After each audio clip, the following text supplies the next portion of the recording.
Assalamualaikum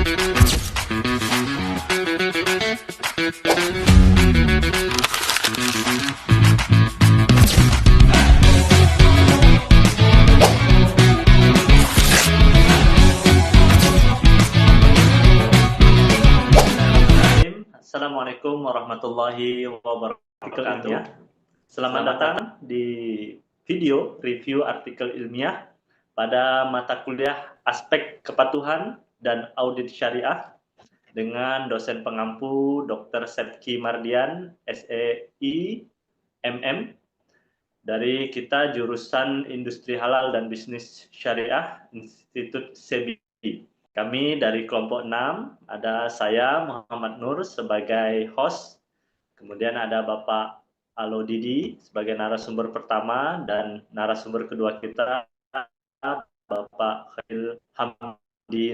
Baik, pada kesempatan kali ini kami akan membahas sebuah artikel mengenai implementasi hotel syariah. Nah, apakah hotel syariah hanya sekedar label atau benar-benar menerapkan prinsip syariah dalam operasionalnya? Inilah yang akan kita diskusikan bersama. Baik, sebelum masuk ke hasil penelitian, sebenarnya masalah apa sih yang utama yang ingin dijawab oleh artikel ini? Bagaimana menurut Bapak Alo Didi? Baik, Alhamdulillah. Terima kasih atas waktu dan kesempatannya dari permasalahan yang diangkat, masalah yang cukup fundamental dalam permasalahan perhotelan di Indonesia, yaitu yang pertama kesenjangan operasional, lalu ada tantangan tata kelola dan SDM, serta minimnya audit dan teknologi. Kita akan urai satu persatu ya. Ini kita yang pertama nih, kesenjangan operasional. Masih terdengar, bahkan kita temukan di lapangan adanya gap yang signifikan antara konsep ideal hotel syariah dengan praktek harian di lapangan, di mana antara implementasi dari teori menuju praktek itu sangat jauh dari keseharusannya, dari apa yang harus diterapkan dalam proses kepatuhan syariah dalam perhotelan. Nah, terus yang kedua, tantangan tata kelola SDM. Ini juga bagian dari PR bersama, adanya keterbatasan kompetensi SDM ya. Jadi serta belum terstandarisasinya gitu, pengawasan kepatuhan syariah secara terstruktur. Lalu minimnya audit juga ini dan penggunaan teknologi jadi konsen juga untuk dimanfaatkan, karena pada praktiknya kurangnya pemanfaatan teknologi secara integral dalam audit syariah, sehingga kepatuhan ini berisiko hanya menjadi jualan simbolis saja. Jadi ketiga masalah utama ini diangkat dari eh, artikel yang ada dan menjadi sorotan highlight yang perlu diangkat, serta nanti akan kita temukan bagaimana solusi dan kesimpulannya gitu ya. Nah ini Baik, terima kasih Pak Alo Didi, sangat menarik sekali. Selanjutnya kita ke narasumber kedua, Bapak Khairil Hamdi Nasution. Nah, kita pengen tahu nih Pak, kira-kira teori apa sebagai dasar penelitian artikel ilmiah ini? Baik, terima kasih kepada Pak Nur yang telah memberikan saya kesempatan untuk menjawab beberapa pertanyaan. Di sini saya akan menyampaikan adapun yang kita gunakan, yang seharusnya digunakan dalam penelitian sebagai dasar penelitian ini. Mungkin kita harus menggunakan konsep syariah compliance sebagaimana landasan utama, yang mana kita harus mencari angket. Ya, kemudian syariah governance, untuk memastikan tata kelola berjalan sesuai syariah. Selain itu juga menggunakan pendekatan manajemen berbasis nilai Islam yang berorientasi pada kepuasan pelanggan. Jadi ketiga cara ini bisa kita terapkan untuk bagaimana apakah eh, penelitian ini eh, hotel syariah ini bisa kita lihat benarkah hotel ini menjalankan sesuai dengan syariat Islam. Apalagi? Baik, semakin kita ulik semakin menarik sepertinya, Pak ya. Ya, Bagaimana benar. kira-kira metode penelitian yang digunakan sehingga hasilnya ini dapat kita percaya gitu? Jadi yang kita gunakan sehingga hasilnya dapat dipercaya. Jadi penelitian yang yang maksudnya mendapatkan angka gitu. Jadi pasti dia. Yaitu pendekatan kualitatif dengan kuantitatif, kemudian juga bisa dengan kualitatif dengan wawancara. Jadi semi terstruktur kepada manajer hotel bisa juga, kemudian konsultan-konsultan industri yang bergerak di bidang hotel syariah.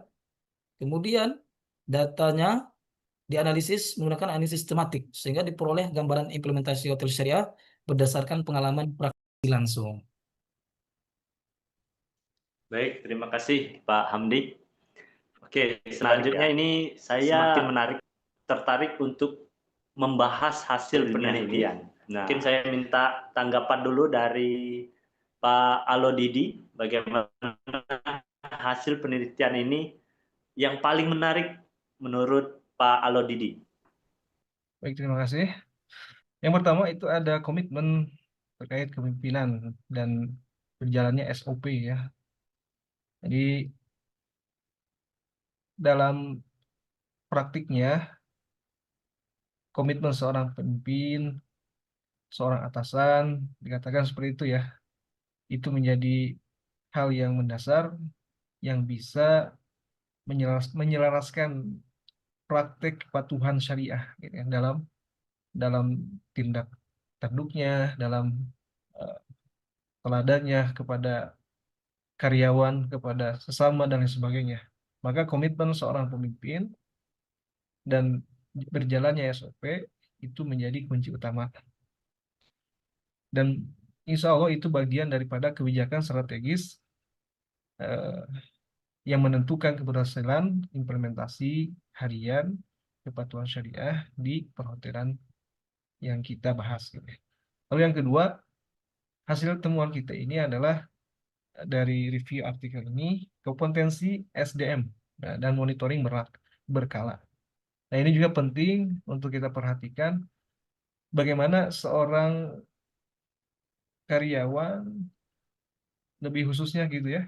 Lalu orang-orang yang mendukung terkait dengan perhotelan syariah ini memiliki latar belakang background yang humble, yang bisa memberikan pelayanan yang hangat ya, dan memberikan sesuatu yang sesuai dengan syariah, sesuai dengan teori yang sudah dibentuk, teori yang sudah dilatih, dikomitmenkan, maka ini yang akan menjadi nilai value yang sangat baik untuk perhotelan syariah di Indonesia. Nah, lalu dilakukan monitoring berkala. Ini juga menjadi poin penting juga untuk bagaimana karyawan-karyawan itu bisa bersama-sama ya dengan yang lainnya, dengan segala yang yang memerlukan, yang terlibat. Nah, ini perlu ya kerjasama bukan hanya dari satu pihak, namun seluruh pihak yang menunjang terhadap kesuksesan perhotelan syariah ini. Lalu yang terakhir ini yang kita temukan adalah audit syariah berkelanjutan dan penggunaan teknologi. Lagi dan lagi di zaman sekarang yang mana setiap orang, setiap manusia itu harus transparansi dengan proses digitalisasi yang baik, akuntabilitas yang baik, sehingga trust, kepercayaan terhadap sesuatu itu akan meningkat. Nah, ini juga perlu ya orang untuk mengakses, orang untuk melihat, ya, dan bahkan track recordnya itu terlihat jelas. Ini harus ditonjolkan sehingga orang dengan sendirinya memilih perhotelan syariah. Nah, ini yang kami lihat hasil temuan dan review dari artikel ini yang sangat bagus, ya, sehingga akan menarik dari minat orang, akan meningkatkan trust, kepercayaan orang pada perhotelan syariah ini. Begitu Pak Alodidi, saya juga mungkin Hmm, sama berpendapat dengan Bapak kan. Jadi yang paling pertama itu adalah komitmen, adalah pondasi utama kan. Pimpinan adalah nakoda yang membawa arah. Kemudian SDM, kompetensi SDM menghidupkan nilai-nilai luhur, nilai-nilai syariah. Kemudian harus ada juga pengawasan, monitoring berkala, memastikan langkah tetap lurus, tetap syariah. Kemudian membangun sinergi adalah kekuatan yang utuh. Sebagai gambaran, sebuah kapal tidak tidak akan berjalan tanpa ketegasan arah sang nahkoda gitu.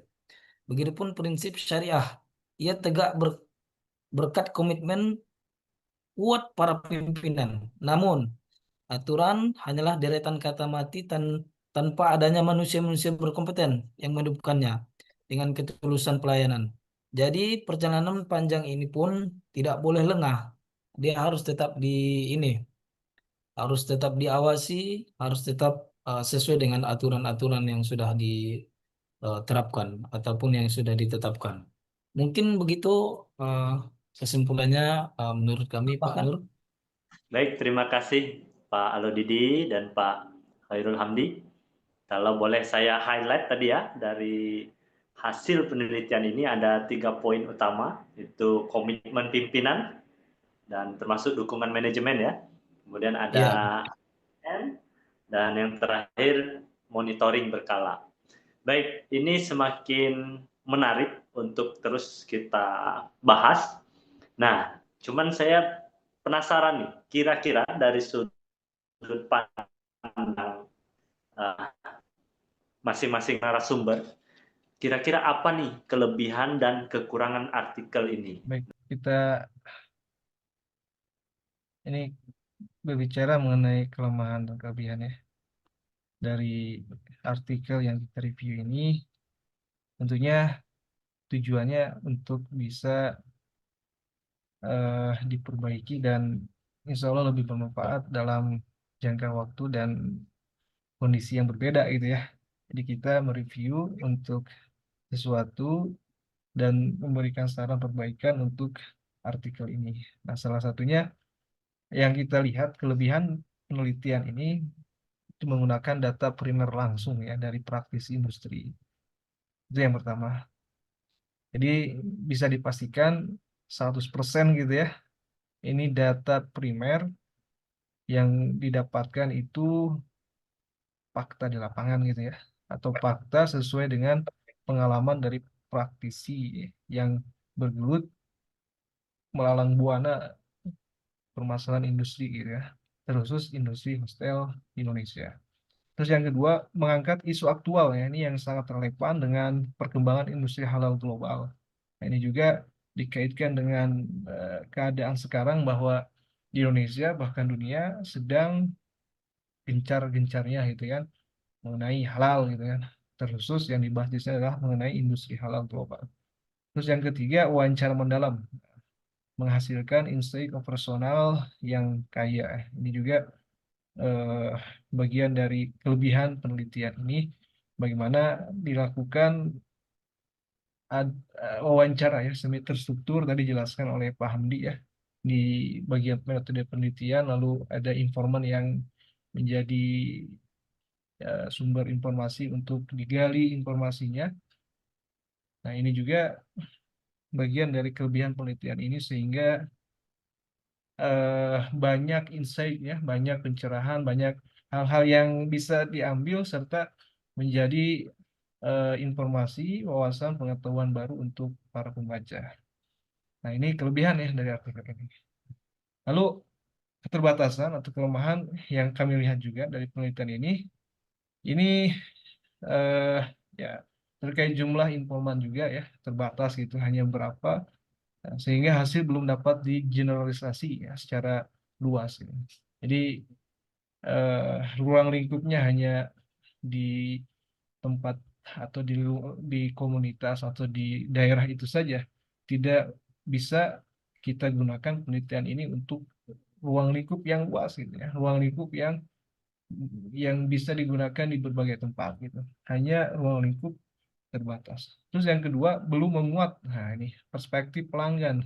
Nah, ini yang apa yang disayangkan gitu ya, sayang serius sayang ya. Nah, jadi kita perlu juga ya ketika mau menginformasikan sesuatu dari dua arah gitu ya. Dari satu dari yang membuat peraturan, dua yang menjalankan aturan seperti itu ya kira-kira.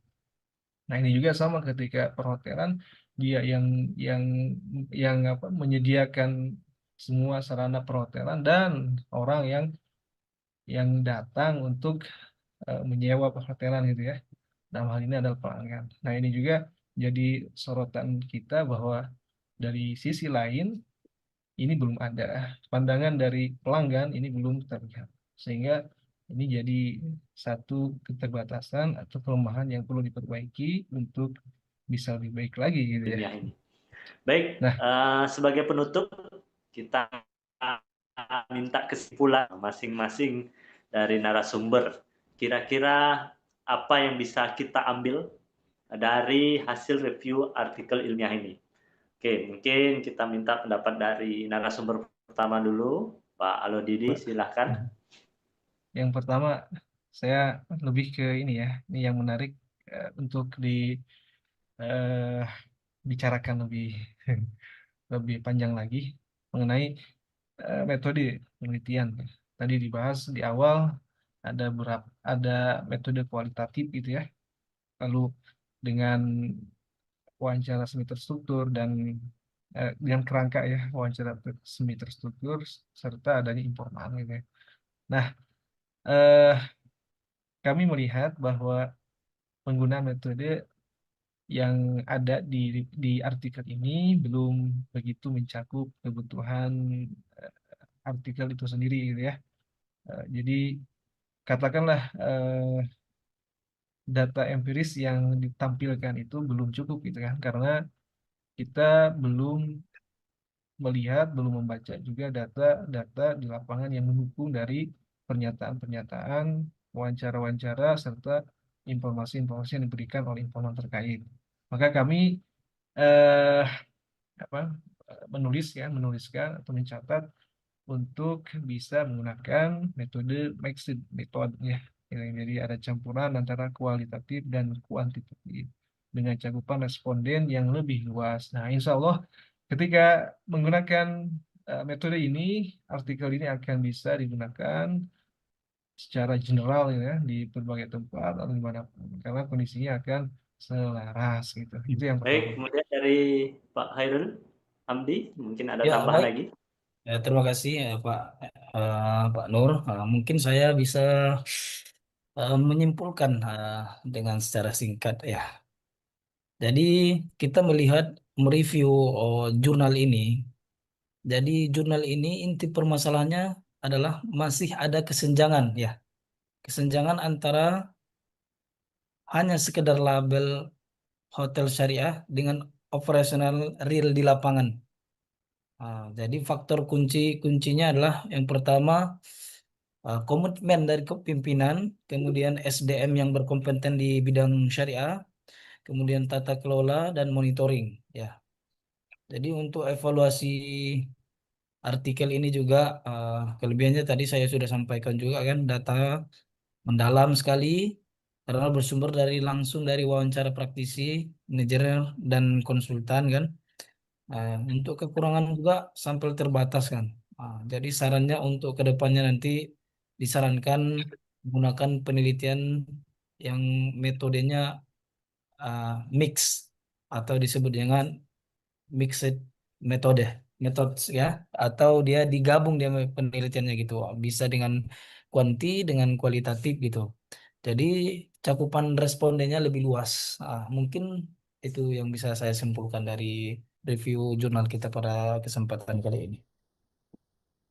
Baik, terima kasih sekali lagi kepada Bang Khairil Hamdi dan Pak Alo Didi. Tanpa terasa ini sudah penghujung segmen review artikel ilmiah kita kali ini ya.